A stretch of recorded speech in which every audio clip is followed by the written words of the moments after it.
He struts like John Wayne, resembles Jim Carrey, and dresses like he's visually impaired. Because he is. Insight with Mark Ferrell on the Progressive Radio Network. Hey, it's Mark. Psyched to be with you, and I hope you're half as happy, even half as happy as I am that spring is here, because, man, it's exactly what we needed. I think a major silver lining for the pandemic last year is that it happened at springtime and went into summer. Of course, went on and on and on. But the outdoor weather, the fact that you can see nature come alive, the awakening aspect is just phenomenal. Of course, it depends on what part of the country, what part of the world you're listening to this show. But in terms of the East Coast, the Northeast Coast, it's something that I just really, really embrace. And it's just a great time in New York City. I mean, winter's great, the fall in New York City, but spring, I mean, it's not that often that you walk around the streets of Manhattan going like, oh my God, it smells really good. Sometimes you are saying the opposite, more times than not. Anyway, I don't want to paint a bad picture of New York City because it's one of my favorite places on the planet, and it doesn't get a bad rap because it doesn't deserve a bad rap. Anyway, we got a great show for you. You're going to meet Stephen Jurgella. He's leading an incredible new initiative called Same Here CEO, part of Same Here, which is a leading mental health movement. I consider them a juggernaut in this field, and we're going to hear so much information from Stephen about his personal experience and where this organization is headed on many different fronts. And we're going to be hearing so much from this organization as the months, years, and decades go by, because I think they're really going to revolutionize the way we perceive, treat, act, and respond to all things mental health.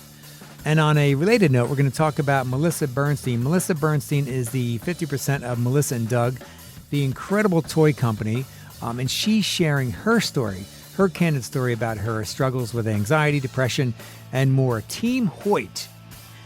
I didn't realize that I had a superhero in my life that I looked up to as much as I did last week, and I read the news that Dick Hoyt died. And you're going to find out exactly why, because this guy is just indomitable. He and his son, Rick Hoyt, known as Team Hoyt, have just emblazoned people nationally, worldwide, to accomplish things in life that they would normally think that were incomprehensible and physically impossible.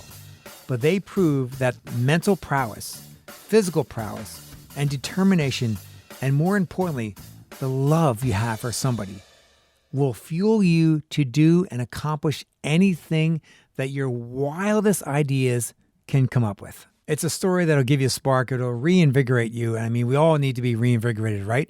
On many different levels. And I'm really, really happy to bring this to you. And on an opposite note, I'm really, really disenchanted, crestfallen over the news in the past 7 days of the shootings that took place that seemed to be certainly race-related at Asian women in spas. And earlier this week, another shooting that took out 10 people, including a police officer. So the first thing, unfortunately, that popped into my mind is that we're returning to the abysmal normal that we knew before. And I think about how this could go. I'm sure Biden did put out a statement about how gun control is not partisan. Everyone needs to be on board. And where's this going to go? We've been down this road so many times. We still have to keep going down this road because gun control is a major, major contributor. But what I want to focus more on today is how everyone, and I'm talking a lot of people in my circles, certainly not to this extent, people are just losing their crap, man. I mean, yes, we're getting near the end of the pandemic, hopefully, with the Incredibles. As a matter of fact, I am scheduled today at 4 o'clock to get my first of 2 shots. And I hope that you're getting vaccinated very, very soon as well. But I hope that people can hang in there. I hope the variants don't gain momentum and become ineffective and become non-responsive to the vaccines. But the reality is people are just, I don't know, maybe they're dropping their guards. They're very, very frustrated. And I totally get it, man. I totally get it. Who wants to walk around with a mask? Who wants to sit around at a restaurant table with their guard up. Who wants to not go out drinking? Not me. I can't wait to belly up to a bar and just tie one on, man.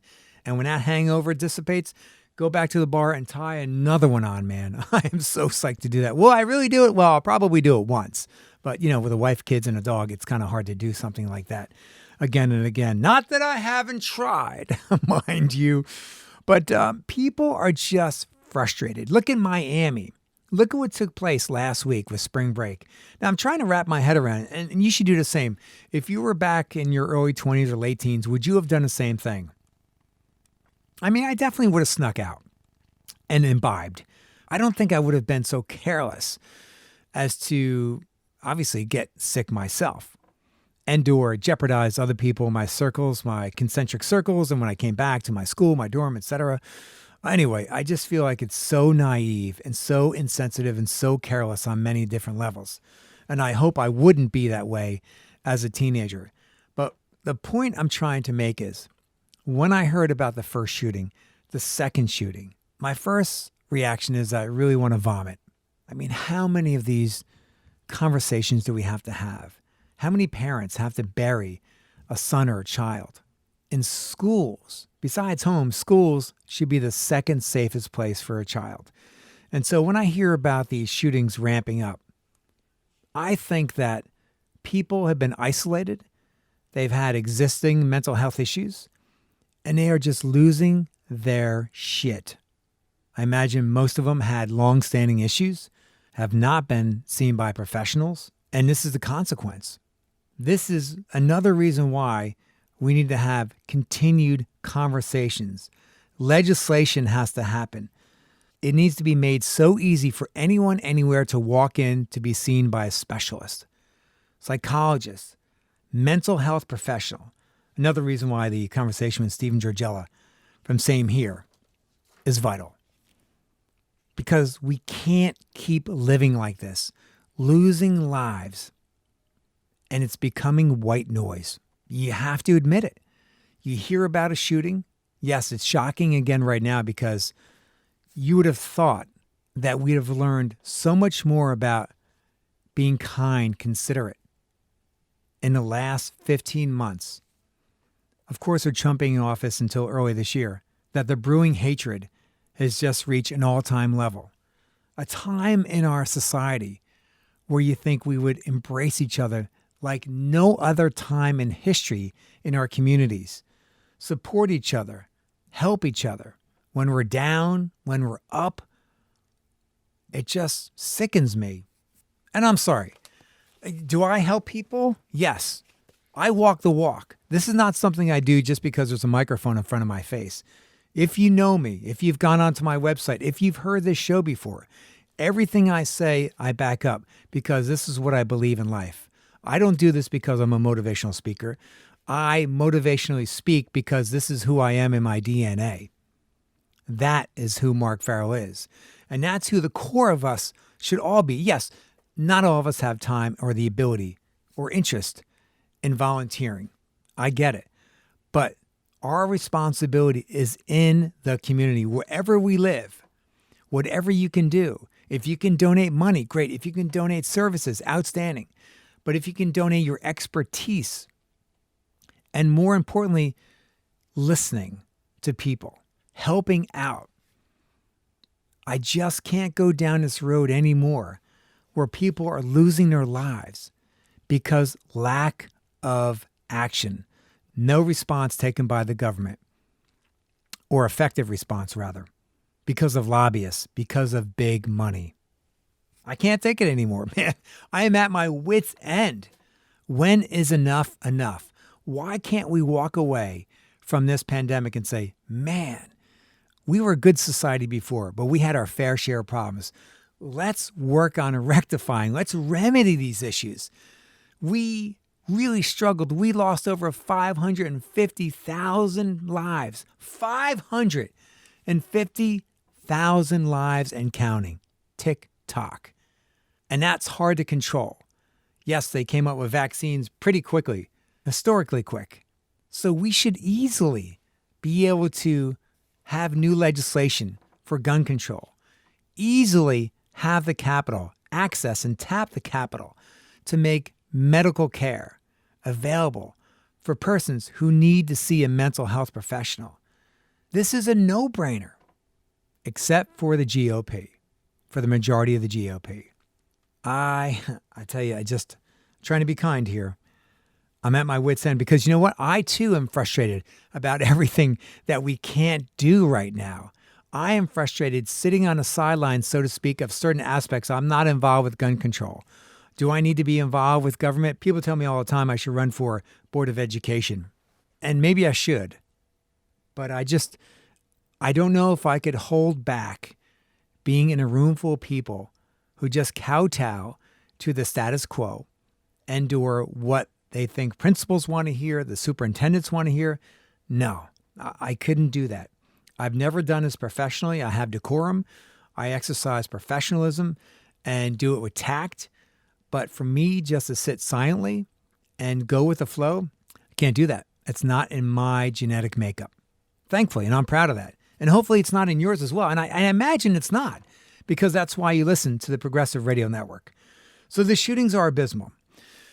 And I hope this is the last one of this year. I hope it's the last one forever, but we know that's not reality. So we need to not hope and not send prayers and wishes. No, all that is for the birds. That's not going to correct jack shit. We need to take action. We need to take action today. All right, moving on. Shots. Yes, I'm getting my first of 2 shots today.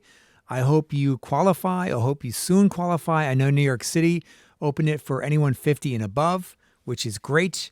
We're getting, I think, AstraZeneca.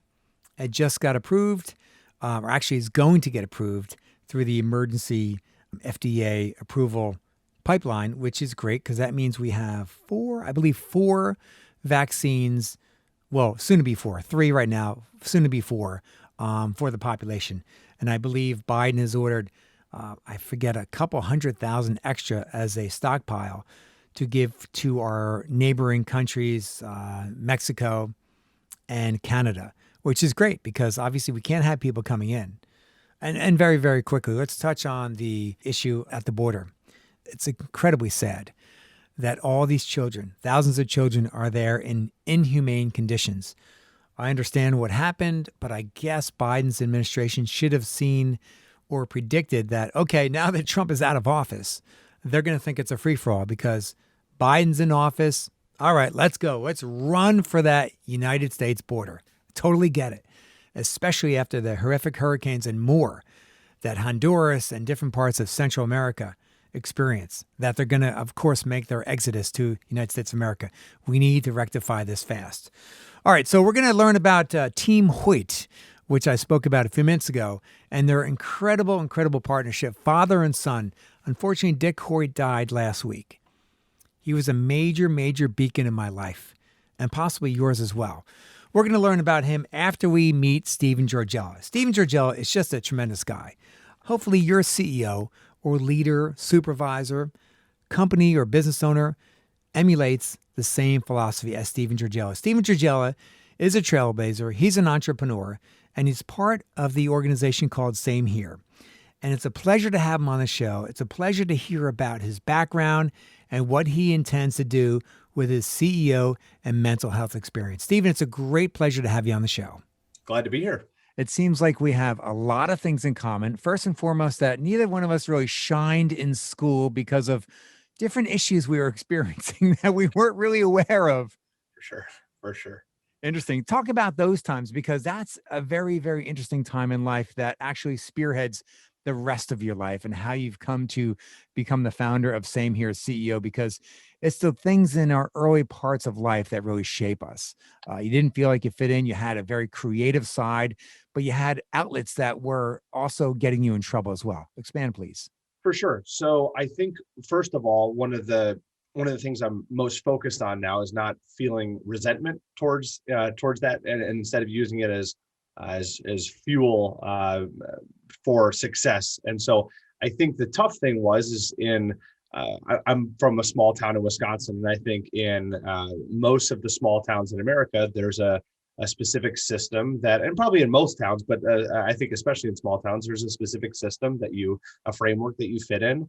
and I didn't fit into that framework. And it's a small conservative town, and so when my behavior is quite erratic, emotional, I can't, I can't, or it was very difficult for me to be able to do the assignments a normal way, read a normal way, interact a normal way. I didn't know until I was, oh gosh, I don't know, until my 20s, what verbal processing meant and how I I still really, don't know what it is.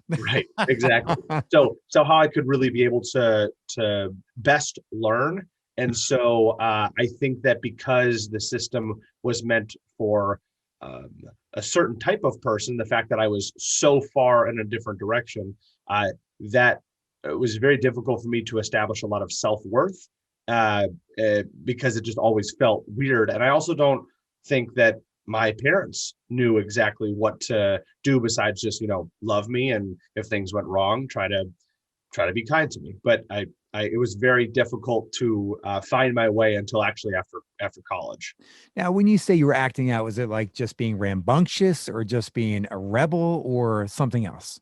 Yeah. So candidly, it was anything that would stimulate me. And again, I did not really figure this out until my 20s, and really my late 20s is when I really started to like have all of it materialize into the Mhm. why behind all of it. But yeah, the Mhm. gist of it is every sport, every activity, every class, anything that stimulated me, I'm going to go towards it, and I'm going to go towards it like quickly. And then at about the 80% mark, whether it's a project or becoming proficient in a sport, whatever it is, once I get to about 80% done, I have felt internally that I've conquered it, and I move to the next one. And so I did from RC car racing to BMX riding to baseball, football, basketball, everything you could think of, to fireworks, to firefighting, to anything I could think of doing. Whenever I'd get excited, I would go and do it. And then once I got to a certain point, I was done. And so that's very difficult in school Sure. because I did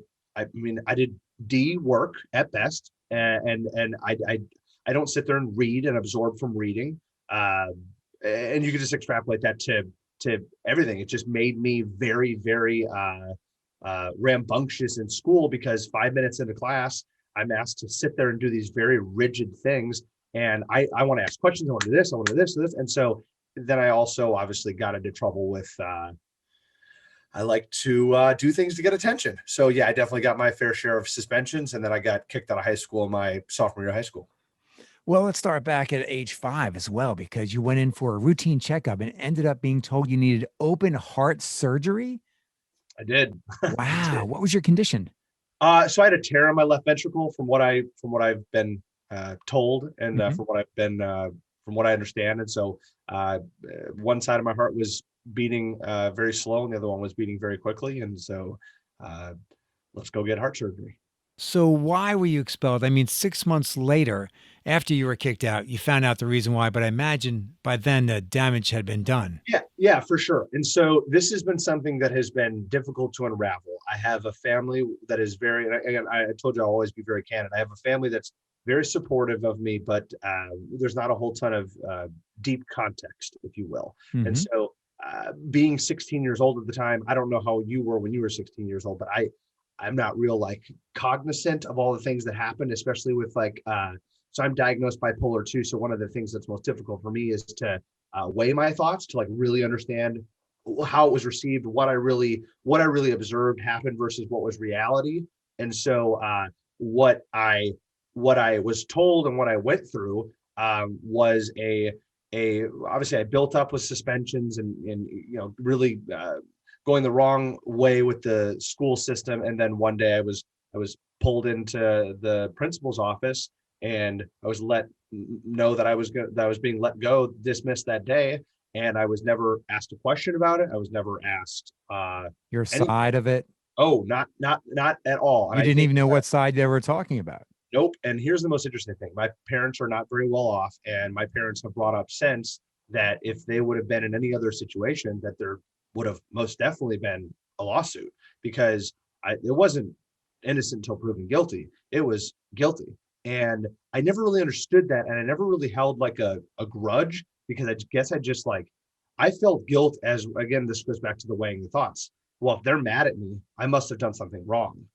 And that's just a self-worth issue that I've had for a long time. And as I started to unravel it and I started to learn what was told to them, that was when I was like, wait, like I know that I'm kind of like a bad kid, but I'm not like a bad kid. Like I didn't do anything that's like worth Yeah, it like doesn't sound extreme. Of course, obviously, you are taking attention away from focused events, but obviously, we've all been in school with much worse students.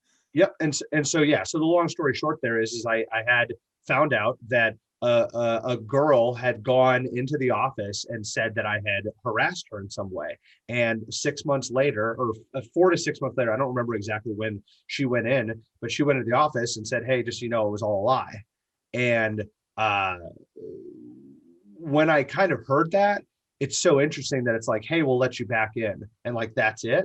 Uh, it just, it's very hollow. But again, at the time, I'm like, cool. Well, I guess like my conscience was right, and like we're good. And again, it really comes from a depth of insecurity in the fact that like they were mad, so I must have done it. And I will definitely say that trauma uh, changed the way I kind of changed the future of my mental health. I mean, that can catapult anybody into a certain direction on many different levels. So, when was the diagnosis of bipolar 2 received? 28 years old. So, at that point, were your parents vacillating with hyperactivity, anything of that diagnosis? Or was it In just high like, well, this is just how Steven is?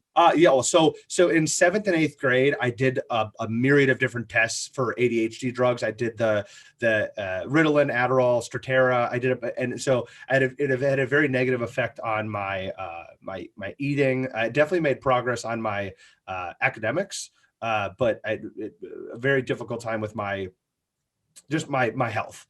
And so I always knew that I was ADHD. My family, again, I don't want to talk negatively about them because I very much appreciate their support, but there is not, I have a very cerebral personality. I like to have very, I mean, that's why you and I get along. I want to have a lot of depth in my Hmm. conversation. I want to know the why. And so there was not in my 20s, as much as I wanted to have those discussions with them, in learning what was happening with my brain, it was coming outside of my family.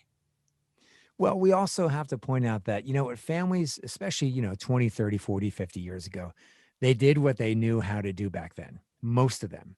There wasn't a lot of resources available. And unless parents were really, really progressive, they weren't really taking initiative in certain extents and circumstances, certainly in your case and in my case. Yes, and I most recently clearly, I most recently became uh, very clear on the why. Uh, my father lost his dad at 17 years old, and he was the oldest of five children. And he sat there, and I knew this story, but I did not understand the effect it would have on his brain going forward. He sat there and tried to revive his father, uh, and never really was able Wow. to go back to confrontation. Like, I mean, he just avoids. He just avoids and avoids and avoids and avoids. That's where I get that. That's where I get that from, and that's why, as much as he's there to support me and listen to me, we don't dive into the why and all the thing. And my dad goes, "All right, well, feel better, son." Like that's what the conversation is. So his genuine care is there, but the ability to go and actually dive into the emotion, To it is demonstrate, sure. pure evasion. It is Well, I'm going this way, and then the the other side is from my mother's standpoint, very simple. If she would talk to me about it, she would be accepting responsibility for me not being well. And by doing that, it would make her feel unwell. So it is and also guilty, sure. evasion. Very, very common. Very common. But you know what? At least you have answers, and that must sit well or a little easier with you. Stephen Jurgella is my guest. He's the founder and CEO of Fountain Forward, a marketing firm in Houston, Texas. And importantly, he's here today to talk about the position he holds as founder of Same Here CEO, the global mental health alliance where athletes, celebrities, and expert practitioners share experiences and insight to educate students on mental health. So the diagnosis must have been sort of cathartic, because for all those years, you're vacillating with what could be wrong with me. Why am I so different? Yes, this makes me me. And this is mania. This is depression. This is very, very difficult to live with. But finally, there is an answer and possibly a safer, healthier, more rational life ahead of me. I cried my eyes out. Good for you. I'm a very emotional person. I can think of I was on a in a parking structure when I walked out, and I called now my wife Taryn, who were dating at the time, and it it was so interesting because think about that, 28 years old, compared to the other experiences, like especially me being like a problem solver, like you would have figured it out beforehand, Mm. right? But it's just not true. I just I again, being such a verbal processor, like I have to surround myself with people that I trust and then just like verbally process. And then, and so I'm like, it just took me years and years and years to kind of, I didn't, it just took me a really long time to like get to the point where it's like, okay, cool. So I should talk to this person. He said he was like, definitely this is bipolar 2. And I was like, okay. And then I went to the next guy and he goes, this is bipolar 2. And then I went to the next guy and he goes, this is bipolar 2. And this is still before I had met Eric, the founder of Same Here. And so like, and this wasn't as interesting too, because like it wasn't denial. What it was I just want to truly understand before I like have this catharsis. And like me, like comfort hits me. And because I was cool with what I was, like but I just would like to know that like it's not bullshit. Pardon my French. I just want to know that it's not BS. And he looked at me and he described me why it is, what feedback loop is like, what mania is like, what hypomania is like, the irritability. He was describing me all the little mechanisms, and that was when, and which is why Same Here hits me so close to my heart. It's because just to say bipolar 2 is a disservice. It is all the little things that would give you a diagnosis. It is my level of irritability. It is my level of how the mania works. It is how I dump, all the drugs at once, serotonin, dopamine, adrenaline, epinephrine, everything. It is these massive upswings, massive downswings, and all of it together that would make me clearly, okay, this is a mood disorder. You are unable to control your mood, and it's at scale. And this is how that works. And then learning about the brain, that was when I had a catharsis because I had clarity. Yeah. I mean, Stephen, think about the countless hours and years dedicated to the what ifs, the who am I? Why am I like this? All the energy. And finally, you had a diagnosis and an answer.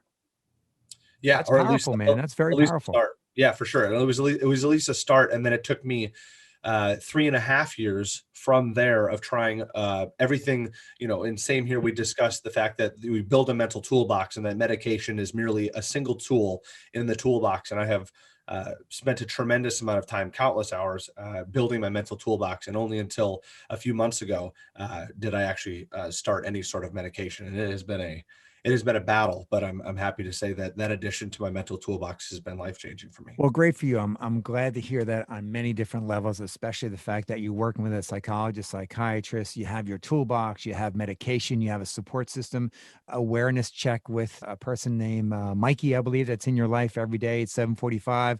You check in, see your headspace, where you're at, how you feeling, and where you're going to go from there. Yeah, Mikey's the bomb. Her and I actually just connected right before this. She's my liaison with Same Here CEO, helping set everything up, and then also she has just she's my assistant, if you will, but she does all these other things as well, and she's great from a support standpoint. She's great. So Eric Houston, as the founder of We're All a Little Crazy, and of course, Same Here Now, the Global Mental Health Initiative. How did you and him initially meet? So pretty funny. So one of the guys I was doing business with is a really big fan of this artist named Greg Auerbach, who's out of Los Angeles, right there in Hollywood. And there was a piece of art that has the same here symbol on it, and I really loved it, and I had seen it, and I was like, wow, this is really cool. And I saw it, and I ended up connecting with Eric through that. And then once I connected with Eric, I actually ended up purchasing that piece of art in which it hangs in my house. And that was the genesis, if you will. Now, there are so many different aspects to Same Here Now. When did you realize, you know what, this is a home for me? This is a place to hang my hat. And this is a place not only for me to feel at home, but to make a home for other people and to branch off this initiative, Same Here CEO. Yeah. So the simple answer is and I give credit to Eric for this, Eric and Dr. Andrew Pleener, who's head of Same Here Psych, the Same Here Psych Alliance. So I thought I had an understanding, and Eric is very opinionated, which is what I need. I love people that are very direct. And You so thought you had an understanding of, of like mental health. Like I truly thought, even as I'm like starting to talk to him, like I think I have this good understanding of it. And I'm reading, and he's like, Stephen, these intricacies are what matter. These micro events, stress, trauma, the heart surgery, the somebody breaking up with you, a car accident, all these little things, these all matter, as they're going to change your brain and the makeup of how your brain reacts to certain situations. And so as he keeps pushing this back on me, I'm getting like closer and closer to realizing like this system is wonky, like it's way off. And it's not like kind of off. It is way off. And what's becoming more centered with me is I am so angry that my mother and father and my family like has no ability to like have these discussions with me. And that's when I realized this is a societal norm, like yeah, especially in the conservative Midwest. Like their if everybody out there limitations can are not see, unique. yeah, if everybody can see my demonstrative hands right now, like Very much so. right, this is my like this is the, and I realize it's not just the Midwest, but the conservative Midwest is especially this kind of don't ask and just be happy and just, hey, yeah, I'm here for you. And so when I realized that nobody wanted to have this context with me, I realized that I wasn't actually processing any of the things I actually need to process. And then one of the guys that supported me most, who was really helping listen to me, he killed himself. And when he killed himself, I called Eric that day, and I was just sideways. And I just am like, I can't keep going. Like this dude's the guy that like talks to me about the stress Yeah, and he the was your trauma. rock. He was Like, your best friend. He was your business partner. yeah. And he's sitting there and like this dude, and like, what do you mean he's gone? And that spiral was an awful 6 months. And as I'm going through it, Eric just continued to like forced me to talk about the micro details, and then like showed me how those micro details aren't you venting. Those are you finding a way to and like I've obviously expanded much more of my knowledge since then, but you want to have neural flexibility, not neural rigidity. You don't want to sit there and mask those feelings. You have to allow your body to feel those feelings, and then Explore. and just understand them, because if you try to avoid them in the future, what happens is those, and I'm still struggling with this, those negative thoughts then feed into or leak into the joyous times, because then the joyous times become, when is the next bad one going to happen, instead of just understanding that, well, bad ones are going to happen, and that's the ebbs and flows, and you just need to understand why your body's reacting that way. And so when Eric really started to expand on that with me, that is when I started to figure out that, first of all, this is a societal issue. Got it. And then that started to be the genesis of what it would eventually become. Same A here. societal level pre-COVID. Oh, and the and the COVID thing is even more fascinating, because it and I'm going to make some opinions here that may be unpopular, but when you then restrict people's ability to communicate. And I realize that there's a tremendous amount of information that would show that by restricting, we saved lives, etc. Well, I can also battle the other side from a mental health standpoint. There have been more people that have reached out to me that have always had a very have been very strong from a mental health standpoint, that if you put somebody in a cage for a while, and I realize that's a little bit of a exaggeration, but Understood. Yeah, you sure. put a couple 100 million people in a cage for a while, and you take them away from many of their joyous events and sunlight, and Stimuli, sure. oh God, what do you think is going to Devastating happen? circumstances. Absolutely. So it is now even worse. Stephen Jurgella is the founder of Same Here CEO. We started off talking about how you had the interaction and first meeting with Eric Hewson, and also how you determined the need for Same Here CEO. And of course, the background story of your life is pivotal. Before we get to the actual inception of Same Here CEO, tell me, was the loss of your friend pre or post the diagnosis of your bipolar 2?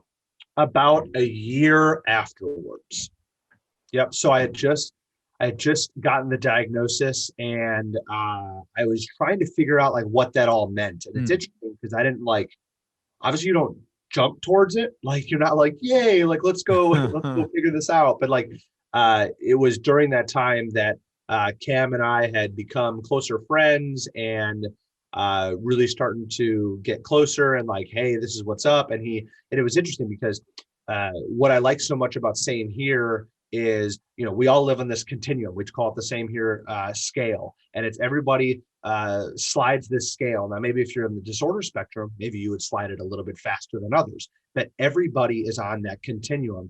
And at that time, I didn't really understand the continuum as much. It sounds so simple because it is, but when one of the issues was saying like 1 in 5 people will have a mental health disorder or will have mental illness, yada yada. The problem with that is you're then, what about the 4 in 5 that experience stress and trauma and these other things? And so after that diagnosis, I kept feeling as if it was like me, them, me, them, me, them. And then I realized it's like, okay, well, I may slide the scale a little bit faster or a lot faster than others, but Mark and any of the listeners out there, like we're all just on the same scale. And what matters is where you're at on the scale and what caused you to be at that. What is the cause of the cause? And so having those discussions with Cameron and starting to figure it out, that was definitely a genesis of a better understanding of like when I'm going to discuss certain things, and it created a deeper relationship with Cameron and I. How did this impact your business? Well, the impact in the business didn't really happen until about a year ago, only because of the fact that I believe that I was fairly stubborn. I still had a tremendous amount, and I've still got a long way to go, but I have a tremendous amount of, the word's not necessarily entitlement, but when I have tried really, really, really hard to control my emotions, and without medication and just all the other, working out, eating right, sleeping, all the things. And so I would push it back on them to give me some extra slack. And I would use the words such as, that's my bad, I'm trying. That's my bad, I'm trying. That's my bad, I'm trying. And I kept, I did that at scale, and I was trying. But to switch from a founder of Fountain Forward and be a CEO, and we're still a very small company, but to really change into somebody that can really lead a business with strong personalities, I needed to stabilize my mood so that I could have clearer thoughts, make better decisions, and so Be a that leader. people, correct, and so that people did not feel afraid to come and talk to the volatile dude in that office, because I just thought that because I was a lover, because I truly cared about all these people, that they would understand that when I got manic or I got very irritable, that they would just understand, and they would come to me. But here's the thing. If you consistently create a volatile environment, even if your heart is in the right place, it is very difficult for a person to come and Absolutely. Sure. talk to you. Yeah. Yeah, So yeah. that really started about a year ago. So is it fair to say Same Here CEO was born in your office? Yes, I would say it was born. I can remember the exact phone call with Eric, when Eric, number one, realized how willing I was to be very vulnerable about all the things. I mean, if you ask anybody, if you want to have an intricate conversation, a detailed conversation with me about alcohol, drugs, porn, anything that I've gone through, or that has derailed my mental health, I will go through the details as they actually happen, and regardless of your perception of me, I don't care. And what he realized is him and I on this phone call. CEOs are this polarizing figure. They have money. They have Image. image. Absolutely. They do all these things right. They're infallible, especially until 20, 30 years ago. It is, they tell you what to do and you do it. And now obviously things are becoming much more, not that that doesn't still exist at a Sure, it's macro scale, but transparency, absolutely. accountability. And so he goes, and we're going to have this discussion. He goes, same here, CEO will be the pioneer of having CEOs show vulnerability and by showing vulnerability, we'll actually get a higher level of buy-in from the overall company, better mental health for people in the company, better understanding, better communication, better productivity, all the different things. If the CEO can come out and talk about stress, trauma, their thoughts on mental health. And that was And be vulnerable. Correct. And Yeah. even at that point, which was about a year and a half ago, even at that point, I still didn't really realize the next level I needed to take for my own mental health to be able to lead the business. And it was 2 discussions. It was one more discussion with him and Andrew Pleener, Dr. Pleener. And it was also a discussion with one of my colleagues, Chris Gatterson, who actually Chris Gatterson came into my life 1 month after Cameron passed away, when I found him on LinkedIn. And he's one of my favorite people. Very, very, very candid, transparent, and he will remove the ego from the conversation. Stephen, if you are not doing the most rational thing for you, I am going to tell you, and there will be no ego involved. And it was when I had that discussion with him about me moving forward to take care of myself and do the most rational thing for myself. And then I could start removing my ego in the business, and I can really become a same here CEO, because I am so emotional. If I removed that and could focus on being rational, everybody would benefit because I'm benefiting. And you have to serve yourself before you True. serve. But I imagine a certain amount of emotion will well serve you and well serve your employees, because as a CEO, you can't be totally devoid of emotion. You have to understand what works, what is infecting their life, living with COVID, being a single parent, et cetera, et cetera. And I just want to hit the pause button for a second with Eric. But I want to underscore, I think, the importance of your organization and your personal situation in your office as a leader. My question before was, I think Same Here Now CEO was founded in your office. And I meant literally because you had to deal with your issues, your life as a leader in everyday interactions, being a role model for your company. Yeah. I guess it's just hard for me from trying to just have as much, and I'm trying not to get too choked up about it from Understand. And that's, so it it's has a from lot of feelings involved, I'm sure. It's this interesting contrast between, I always felt the emotion of wanting to become a really good leader, a really great leader. But just wanting to do it doesn't mean you're doing it. And I think Absolutely. in that moment, when they kind of cross paths, when I realized that, like, if I can get like the emotion, the passion, that's good. Bottle that up and keep it. To lower the volatility of the emotions in the day-to-day business, so that I can make better decisions that affect everyone else's lives better, instead of, let's just use simple things as a CEO, not sending people in a bunch of different directions, not giving them trashy details on a project and having them waste hours of time, giving them a very welcoming place to come in when they walk into my office and they want to talk to me about something, being very receptive, not jumping into conversations, listening better. All these things are so important. And so by getting control of me, I could then become a better leader. And so I realized that, me being vulnerable at all of my mental health and all of my mental health battles and my stress and trauma, that is like 50% of of Same Here CEO. Then the other part is also making sure from a day-to-day standpoint that I am ensuring that all of our team members feel that their CEO is vulnerable yet stable, and that kind of those blend together was a really big moment. That's a huge moment. And taking it on a daily basis, there's a lot to knock out, man. There is a big gargantuan plate. That's the thing that probably was most difficult for me to like figure out. Cause like Mark, like let's just do the quick, like, when the brain's moving real quick, let's just do that rationalization. Well, there's this and there's this and there's, and they don't understand. And there's this and there's this. And what about this? And like the at the end of the day, like there's a reason why there's only so many people that want to be a CEO, that end up being a CEO, and there's this ability to compute at a very, depending on what type of CEO you are, there's an ability to compute at a very quick pace. And there's all these attributes. And it's like, well, you got to build a mental toolbox around the things that you clearly need help with. And once I put those two together, it's like, cool, I'm going to be a really great Steven. I'm going to really support these people. And then the vulnerability side, that will also support people by showing them real lived experiences, micro, like I do on my content on social media. I use tiny little micro moments that I have with other people or with my wife, whatever it is. And I tell them these micro experiences, because me saying I'm depressed or me saying that I'm bipolar, that's not much to digest there. But to talk about, hey, Mark, so I had a relapse. Here's what happened. I got really excited about some new accounts closing. So I got very manic.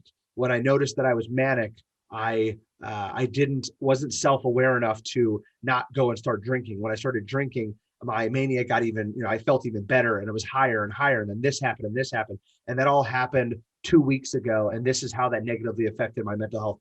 They don't get into the intricacies. It's just this blanket statement. And once I was able to control my emotions in the workplace and then also tell these micro lived experiences, that's when I was like, holy crap, Same Here CEO it's a legit, this is Yeah. This really resonates well with me. Same Here CEO is a new initiative to address mental health in a corporate world. Steven Jurgella is the founder of Same Here CEO. So talk about the actual template that you're seeing as of right now, as we talk, because obviously this is something very new in the works, very embryonic state. How do you envision it? How would you like to roll it out? And what would you like to say to CEOs who would hear your message? Yeah. So again, I'd like to remove as much of these polarizing figures, these untouchables, the CEO. I'd like to remove a lot of that. I barriers. Yeah, absolutely. I think that barriers is a great choice of words. I think one of the things I put in my video on the Same Here CEO page was I said, being physically present is one thing, being emotionally present is another. And I'm not saying you have to sit in your office, and I know how this is received by so many people that, Sure, the CEO is sitting there and crying and all these things. No, it's not. or we're going to have hugging sessions. Right, exactly. And that's just not what it is. The basis of Same Here CEO is the CEO being able to explain how lived experiences, being through vulnerability, how they have affected them in their life, and then pioneering and being a champion of mental health and lived experiences. That is the whole basis of it. So when the CEO comes out and writes their story, why do you care? What are your thoughts on mental health? Why do you care about it? What are some lived experiences? How has it impacted your life? Going through that, they write up their profile. They then share it with their team. And then we give them assets so that they can go out there and best support their team by showing them the continuum. Same here. We are all on the same continuum, the Same Here scale. Putting it on their LinkedIn profile as an actual professional experience. I am now a Same Here CEO. They take the Same Here CEO pledge, they put it in their office, they put the Same Here CEO icon on their email signature. And this all comes down to, if you're going to work with our business, you're led by a Same Here CEO who is willing to be vulnerable about stress and trauma in their life, because we all experience stress and trauma, and we can't avoid it until it becomes a disorder. We need to acknowledge that the normality of stress and trauma, from a car accident to getting broken up with, to a suicide, to stress, a corporate buyout. Absolutely. And why is that not normal? Well, you should be able to handle it. It's not that you can't handle it. Listen to me. It's not that you can't handle it. It's that affected your brain. and you should talk about how it affected your brain. Well, when this happened, I started to shake, and then this happened, and then this happened. Okay, cool. Why do you think that happened? Okay. Has that happened before? What did you do after that? Did you cope with anything? Figuring out that so that the next time that it happens, you're self-aware and you can handle it. But again, because the CEOs, and this is in our humble opinion, obviously we've spent a lot of time on this, but I'm not going to say anything is absolute. I believe that it's even more prevalent at the top because very few people take care of the CEO. I know it might sound a little bit ignorant of me, but very few people take care of the CEO. And I think that when the CEO can be more vulnerable, what happens is everybody benefits because this CEO is now the exact same human as everybody else in the They're organization. just like us. And I don't think that exists right now. Very few times. And certainly on a public level, even less. I think that at best in the Fortune 1000, somebody might have mentioned, I had anxiety. This is what happened when a family member committed suicide or died by suicide. And I'm not saying that there aren't CEOs out there that maybe have gone a little bit deeper, which I would love if they contacted me. The objective here is what specifically happened. And Mark, one more thing I want to say there is it's very difficult to give all the details and take the time into getting the details. And that is why this is even more difficult because society, actually across the world, we want problem, pill, problem, this. Like we're in a instant gratification world. Let's fix it and move on. Correct. And so it's even harder. The uphill battle is even steeper because how much time do I want to invest in my mental health? And well, I think sorry for an interruption there, Stephen. I think there are a bunch of silver linings to the pandemic. And I think this could be one of them, that everyone is stopping dead in their tracks and realizing, wow, we're all susceptible. Look at senior citizens in isolation. Look at people in their 20s, 30s, teenagers, and the unfortunate numbers of the high schoolers in Vegas. 28 kids died by suicide. So the fact that CEOs are leaders of companies of your size to gargantuan size, billion-dollar businesses, they have immense amount of stresses. We're talking women and men. We have to underscore women and men. I imagine a lot of them have psychotherapy sessions, which I embrace because they have to vent, they have to work out, they have to release. But what a better time to have Same Here CEO at a pivotal juncture on the planet. Absolutely. And I think that one of the things I want to add to it is remember CEOs, it is not that you have to have gone through this is the thing I keep getting hung up on. I keep having these discussions. You don't have to have had some tragic event. I think one of the most wonderful conversations I've had was with a gentleman named Darren Hiddle, who's one of our first Same Here CEOs. And he was discussing, and he goes, well, I haven't had this, and I've been so glad to have this, but I'd like to tell you about my son. And he started to tell me about his son and some of the things that he's watching and some of the things he's observing and some of the deep feelings his son is feeling. And he may not have considered that stress and trauma, but it was. And he didn't even think he was going through it. But he was, because he was going through watching his son. And like, Mark, you and I aren't friends for 20 years, but if I freaking saw Mark going through something, I'm gonna feel something. Support, sure. Mark. Of course. And like, this is why it's lived experiences. This isn't, I have anxiety, I have that. It's, well, tell me more about that. How did that happen? How did you get to it? And that is the thing. That is why Same Here CEO can have so much power because, hi, I'm Stephen. I'm the CEO of Fountain Forward. These are the types of things that have gone on in my life. Please feel free to share with me your stories, and however I may best help give you star exercises or one of the psychotherapists on the Psych Alliance, or a psychiatrist, or a friend, or whatever it is. If you can talk about your lived experiences and then do something about them, you now are winning. And that is why Same Here CEO will have so much power, because that right now in the C-suite, it is not very prevalent. In the C-suite, I've never heard it put like that. Yep. It's in this, it's, I mean, the accessibility is just not there. And now think of accessibility being one thing, vulnerability. That's a totally different Yeah, level. no, And I will tell it's you, all just in veneer. having, yep, yep, just in having our first couple dozen conversations with CEOs, I am I am I am so excited. We've got same year CEO in New York City now, Toronto, Houston. We're about to go to other countries, and it all comes down to, okay, cool. So why is mental health important to you? Okay. Have you had any battles in your life? Have you had some stress and trauma that's affected you? Tell me more about that. Why is this important to you? And then having them come out and say why it's important to them.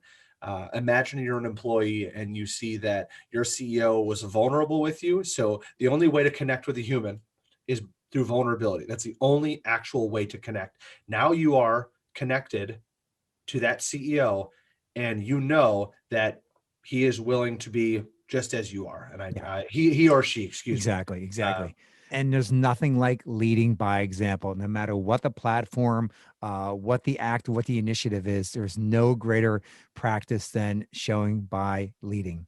Samehereglobal.org, samehereglobal.org. Please visit that.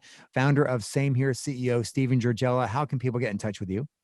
well, I'm on the social medias, of course. So Uh-huh. Instagram, I post content every week on.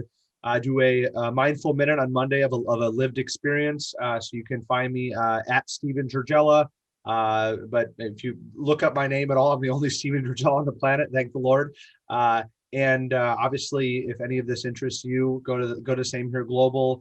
Check out. Make sure you follow Same Here Global on all the social channels, and don't be afraid to be vulnerable and realize that every single one of us is on the exact same spectrum.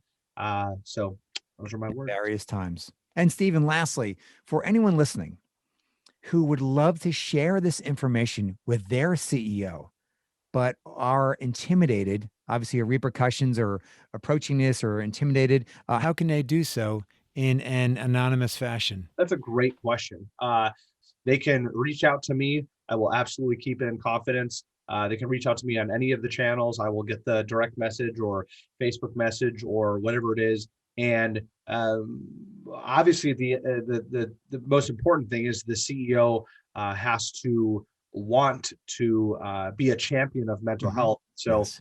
as much as they want to have them be a champion, obviously the CEO has to want to. But as it is with the other things that I've said, it all starts with context. And so I would want to have the discussion and give that person as much support as possible to find out why they want to discuss this with the CEO, and then probably most importantly, how I can best support them. Something really cutting edge that Same Here has is the app. Please discuss this because I think this is can be a game changer. Very simple. Think of every kid that goes to school having the ability each day to show where they're at on the continuum.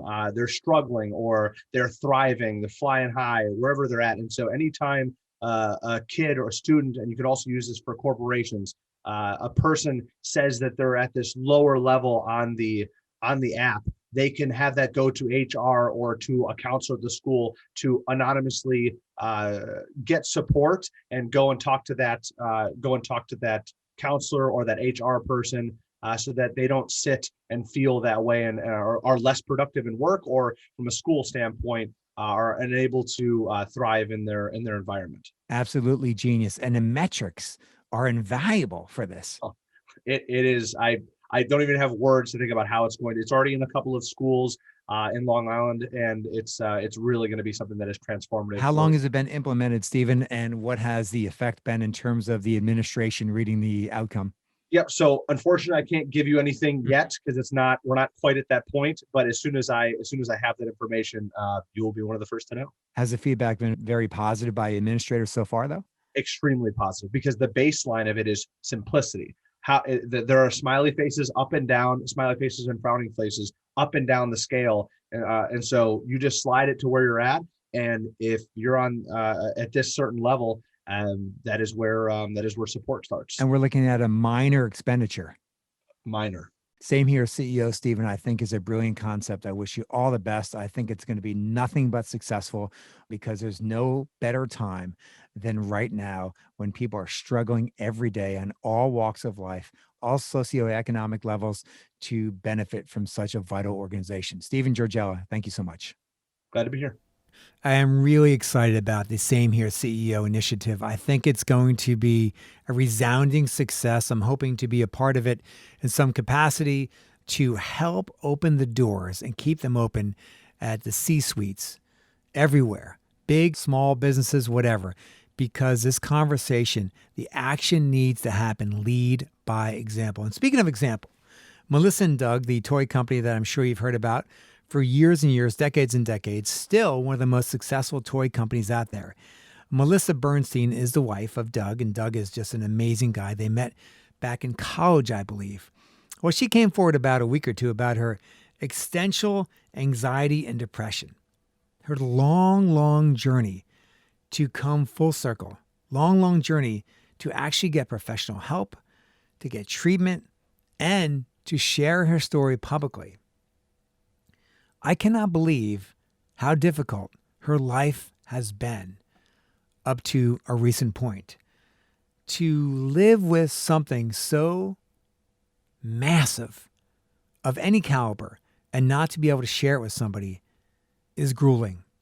I know this because when I first had my onset of anxiety, major anxiety, off the charts panic attacks for months, I kept this from my family. This was back in 97. And the reason why I kept it from my family, because I didn't want them to freak out because my brother died by suicide in 1992. And I thought their first reaction would be, oh boy, here we go again. We lost Mike. Now we're going to lose Mark. And I didn't have clarity because certainly my mental clarity was just askew, big time. I was just trying to hold my crap together, man, to get through a day, to get through interviews at work, to try to be the creative services director of a top 10 radio station in New York City. I mean, it took every ounce of this guy's energy, this guy who does marathons, triathlons, you name it. This was the greatest battle.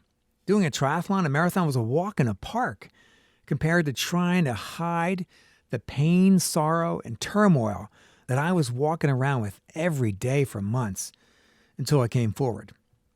And what a relief that was. And I imagine the relief for Melissa Bernstein is incredible.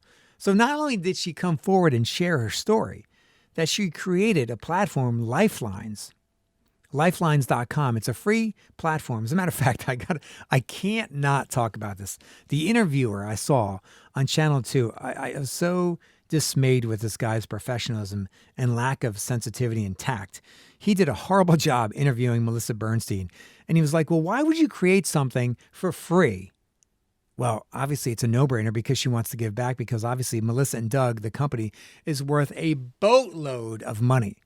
And he couldn't get over the fact that they started this platform for free, and it's going to be on many different levels, educational, professional, different communities, getting the right tools on so many different levels. But this guy was stuck on the fact that, yes, you're doing it for free. And could you be prepared that you may be saving lives? What an asinine question. The whole purpose is to spread education, information, and of course, save lives. I'm sorry, this guy was a complete asshole. I couldn't take it anymore. I had to take it off. I had to turn off the station. Anyway, the more important fact is that Melissa Bernstein must feel a hell of a lot better now, because it's been such a long journey of self-acceptance, understanding, and to love yourself and to understand it's not your fault, man. It's how you're born. But it is your fault on how you react or not react to it. Do you seek professional help? Are you contributing to intensifying the effects by drugs and alcohol or taking the wrong type of medication? That is when it is your fault. By not seeking professional help, not seeing a mental health professional, psychologist, psychiatrist. And of course, sometimes it takes seeing multiple people and changing and switching doctors and medication, and it's not easy. But the alternative, oh my God, it beats the alternative. I mean, this is why I love when someone of this caliber shares their story, because it's not about money. It's not being uber successful, the image of being successful. They talked about how many square feet their home is. I mean, it's like, I don't know, 300,000 square feet, some ridiculous number, how many homes they have, but it doesn't matter. It's like Bruce Springsteen. It's like so many of us. They're no different. Depression is depression, man. So I'm really, really happy. So do yourself a favor and research Melissa Bernstein from Melissa and Doug. I think you'll really, really be into this story. Just as I was into Dick Hoyt, a.k.a. Team Hoyt. So Dick Hoyt died last week at the age of 80. And this started because his son, Rick, was diagnosed born with spastic quadriplegic and CP. And in 1977, I believe, Rick communicated to his father that he wanted to do a race. And his father, obviously said, yeah, let's do it. It's a 5-mile race in their town, and they did not come in last. They came in second to last place. So this was the beginning of a huge and long journey and era that lasted decades. Because after that race, Rick said to his father, Dick, Dad, when I do a race, I feel like I don't have a disability. And that's all that Dick Hoyt needed to hear. 1,000 races later, races consisting of marathons, duathlons. Duathlons are two sports, mostly running and biking. Could be swimming and biking, running and biking, any combination of. And triathlons, over 1,000 races. That is just phenomenal. And in 1992, they ran across America. And that only was 3,735 miles. Ran across America. Now, they accomplished this because Dick had a chair designed, almost like a baby jogger, but a larger one for his son that he would use to push him in all the different races that he ran in. And in the swim portion for triathlons, he would pull his son, he would have a vest on. Dick would be wearing a vest with a tether that would be connected to Rick that was almost in like a small lifeboat that he would pull his son. And there were a lot of strict rules about, what help he could get and what you couldn't do in a triathlon. The rules in triathlons in general are pretty strict. But I remember being exposed to Team Hoyt, Dick and son Rick. I think it must have been 1990, 1989. And I used to be glued to the TV every year when they used to rebroadcast for the first time, because the actual event of the Ironman used to happen. Then they used to film it and package it for TV and show it like a month later. And I remember seeing the first time they did the Ironman. And it was so incredibly difficult on every and many levels for Dick and Rick.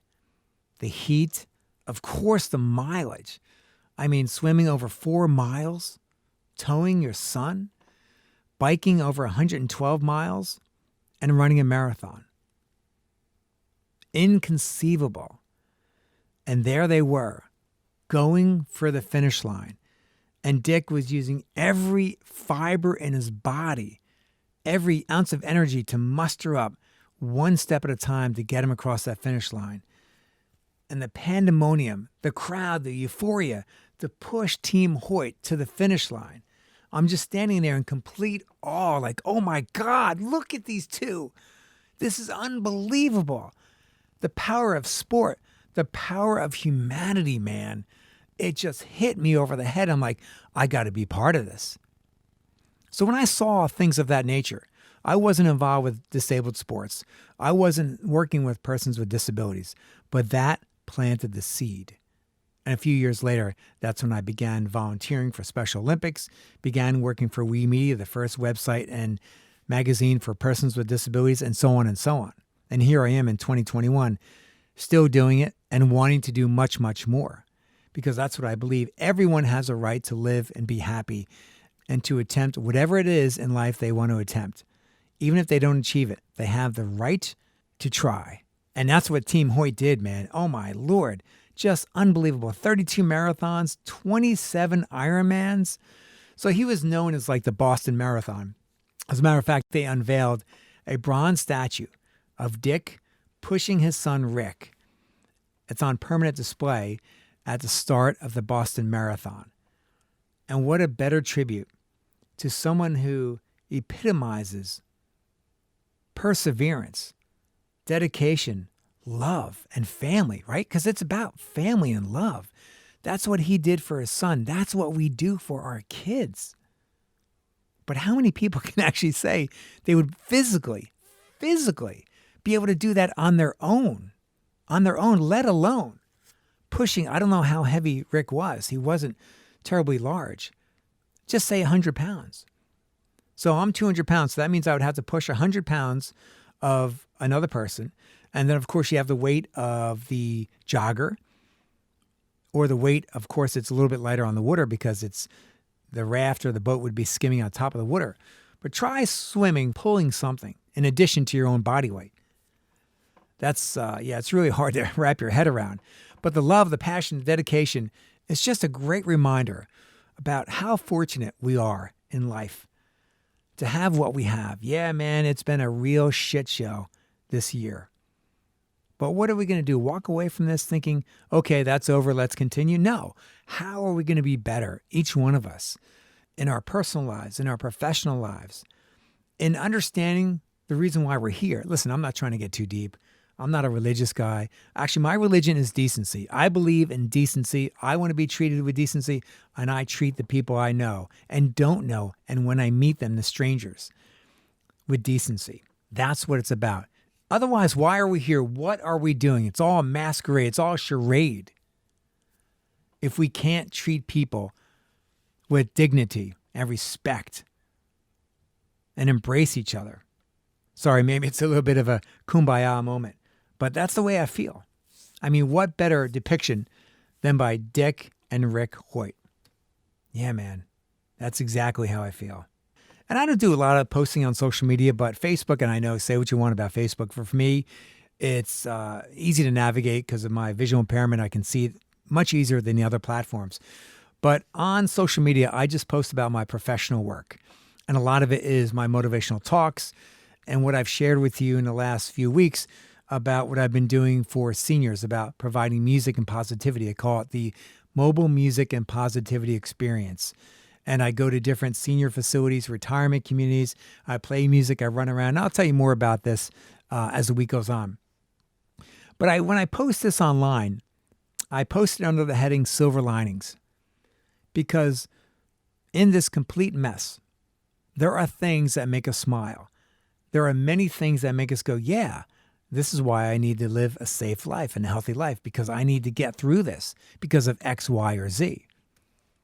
And this is one of the reasons why I post them, because I need people to see, yeah, seniors are suffering, seniors have isolated, but seniors embrace music because music is medicine. Movement is medicine. And that's what I'm doing. I'm bringing that to them. So what can we do individually, collectively, to make people feel better, live better, to impact their life so they too can live a fuller and richer life? And not just be so self-absorbed about their latest post and how they look in a new dress or the latest dish that they're eating at a high-end restaurant.